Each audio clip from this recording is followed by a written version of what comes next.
I am joined today by little Miss Riley Rue, who just snuck into my bedroom, and she's apparently gonna help me film, aren't you? You're too cute for your own good. She's far too cute, guys. Don't be deceived by that cute face. She is a mischievous little thing. Hello everyone, it is Samantha and little Miss Riley Rue, and today we are here to go over my January reading wrap-up and statistics. So all of the books that I read in the month of January, as well as some statistics on them. So in the month of January, I ended up reading a total of 7 books, which was quite impressive given how busy I was, and I don't know how I read that much, to be perfectly honest. I read a total of 2,715 pages, which averages to about 87 pages per day. In the month of January, 100% of the books that I read were fantasy. It was a very heavy fantasy month, obviously. 71% of the books I read were trade paperbacks and the remainder was hardcovers. In terms of years published, one book I read was in the year between 2000 and 2010. One was from this year, 2019, and the remainder were all from 2018. In terms of book status, so where I acquired the books that I read, one was an ARC and the remainder were all purchases. In terms of star rating, I had a pretty good reading month. 3 books were 5 stars, 3 of them were 4 stars, and 1 was 3.5 stars. So overall, I had a pretty good reading month. Not much to complain about, honestly. I read a lot of really good books. So that is it for all of my reading statistics for the month of January, and now I'm going to put down this sleepy little puppy who looks far too comfortable, and we are going to get into the books and what I thought of them. So the first book that I ended up finishing in the month of January was Soulbinder by Sebastian de Castell.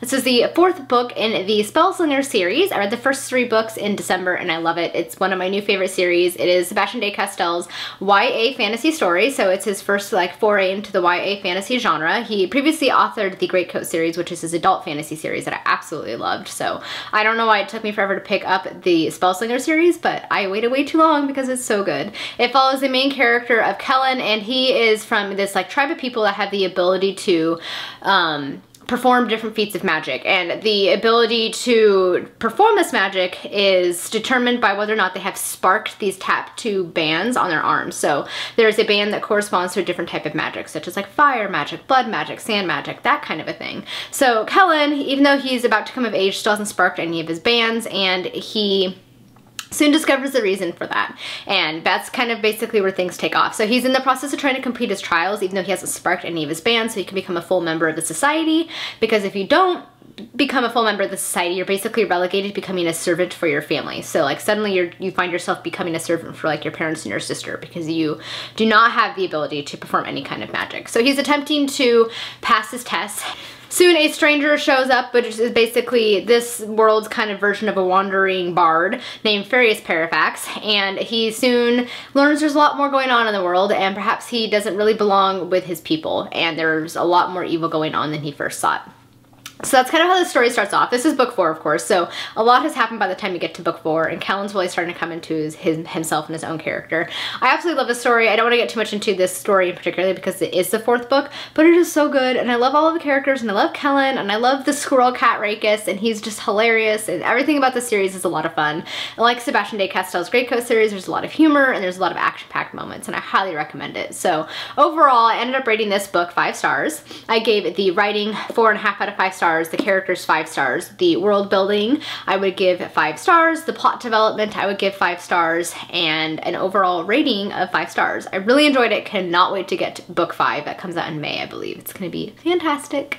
The next 3 books are all part of another series that I read this month that I also fell in love with, and it is the Harbinger series by Jeff Wheeler. Jeff Wheeler, of course, is the author of the Mirrorwood series, which is another series that I really liked by him. This series actually takes place in the same world far in the future, but you don't need to have read the Mirrorwood series to appreciate this series, which is kind of nice. So the first book I read in this series is Iron Garland, and this story follows 2 different character perspectives. One is Seraph, his empress. She is in line to the throne. Her father is in the direct heir to the emperor, and so by default, of course, she would be considered the next in line if so chosen, because it's chosen by the Privy Council.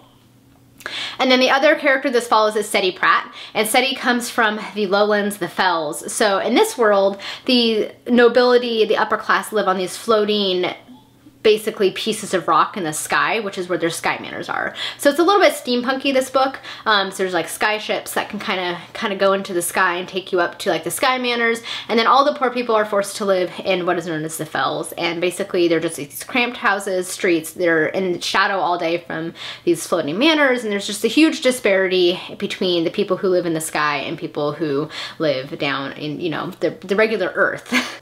And Seti is a really intriguing character. She has the ability to see these creatures that she believes are ghosts, and she's basically an orphan, and she's being raised by this horrible woman and trying to help raise like the other orphans that are residing in this house. And at this point, she's about the age of 12, as is Seraphis Empress. So soon Seti ends up becoming adopted by a man who lives in the sky castles, the sky manors, and she ends up going to live with him and his family and kind of finding her own place in this world and kind of finally finding a family of her own. Sarah kind of is kind of a prisoner by her own parents. They basically keep her locked in a sky manor, isolated from the rest of the world, and she doesn't have any friends, have any contact with anybody outside of her family, and she just wishes that she could like escape because her parents don't have a happy marriage and they're not the best or kindest people. So it follows these two main characters, and you start to see kind of how their fates are intertwined. And this story follows them from about the ages of like 12 to 13.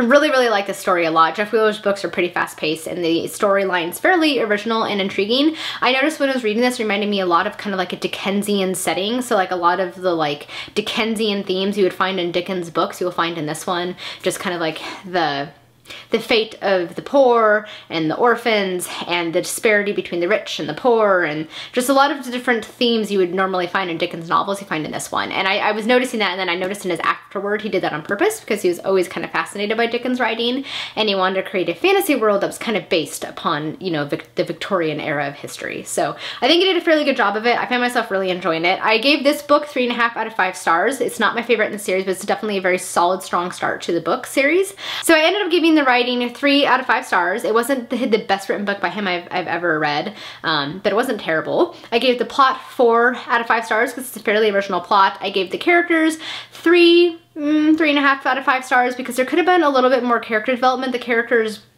really didn't start coming into their own until the later books, and so they felt a little bit flat at times.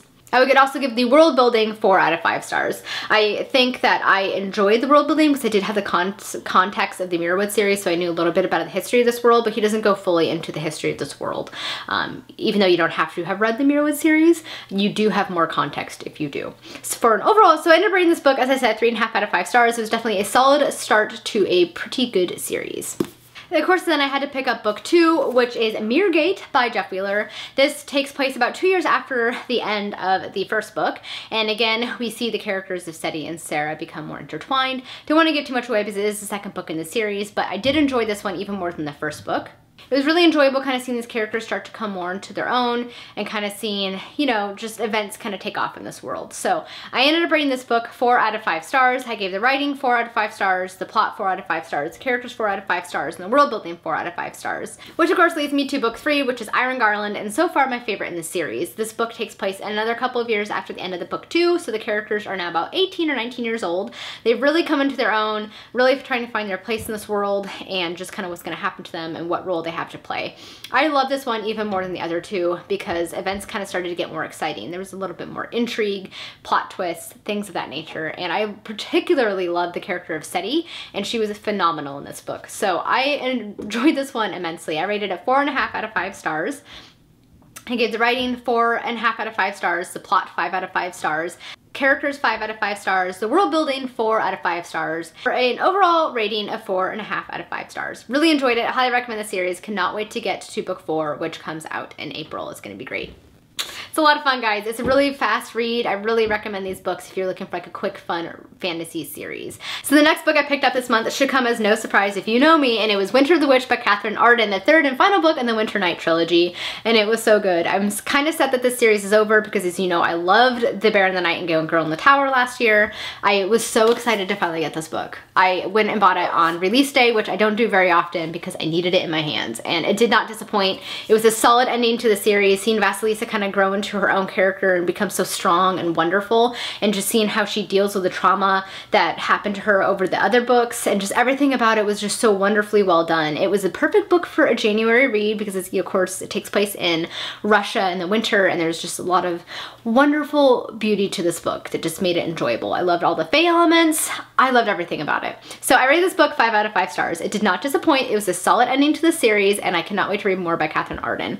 So I gave this plot 5 out of 5 stars. I gave the characters 4.5 out of 5 stars. I gave her writing 4.5 out of 5 stars, and the world building 5 out of 5 stars. So solid 5-star book. Really enjoyed it. Highly recommend this series if you haven't checked it out already. And the final book that I read in January I absolutely loved, and it was Wondersmith by Jessica Townsend. This is the second book in the Trials of Morgan Crow series, this is the second book in the Trials of Morgan Crow series, and it did not disappoint. I love this series. It's middle grade, but even if I was like 12 or 11 years old, I would have been obsessed with the series, even as I am as an adult. So you know it's good when you're an adult, and it's still amazing. I love her. I love Morgan. She's kind of sassy and feisty, and I love seeing her come into her own and discover who she is as a Wondersmith and what that means, and kind of gaining friends and loyalties and the twists and the turns and everything about the story I found myself really enjoying. Again, this is like the second book in the series, so I don't want to go too much into the plot in case you haven't started it because that's spoilers, but suffice it to say I enjoyed it. It was another 5-star read for me. So I gave this book 5 out of 5 stars. I gave the writing 5 out of 5 stars, the characters 5 out of 5 stars, the plot 4.5 out of 5 stars, and the world building 4.5 out of 5 stars for a solid 5-star read. So highly recommend this series. It's a fast read. Check it out, guys. It's so much fun. So as you can see, I read a lot of really good books this month. It's now February, and I've only finished one, and it was okay. So who knows? Maybe February will kind of catch up and become just as good of a reading month as January. But it was a pretty solid reading month in January. We'll see. All right guys, that's it for my January reading wrap up. If you have any thoughts on these books, I would love to hear them down below. Thank you guys so much for watching. Hope you all have a wonderful day. Until next time, happy reading. Bye. Say goodbye to everybody, Riley. Say bye. She's like, what are you doing to me? Do you want down? Do you want down? Do you want me to put you down? Are you a tough guy? Oh, you're a tough guy. Oh, I love you. Okay.